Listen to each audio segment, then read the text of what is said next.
എന്താ എങ്ങനെയുണ്ട്? എന്തിനാ ഇന്നലെ രാത്രി വന്ന് അങ്ങനെ വിളിച്ചത്? അതും ചികിത്സയുടെ ഭാഗമായിരിക്കും. ശ്രീദേവിക്ക് എന്ത് തോന്നിയാലും അത് നല്ല ലക്ഷണമാണ്.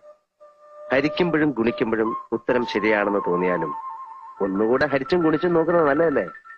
എന്തോന്നാ ഈ ഹരിക്കുമ്പോഴും ഗുണിക്കുമ്പോഴും ഉത്തരം ശരിയാണെന്ന് തോന്നിയാണെന്നുള്ള ഹരിച്ചും ഗുണിച്ചും നോക്കുന്നത് നല്ലതല്ലേന്ന്.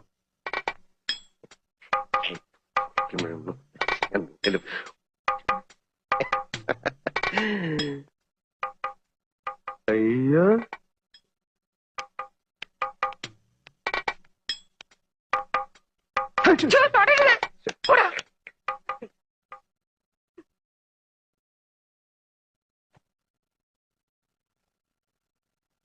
എടി കൊച്ചെ, നിന്നെ അയാൾ ജനലിന്റെ ഇടയിൽ കൂടെ കൈയിട്ട് എന്തോ ചെയ്യുമായിരുന്നു?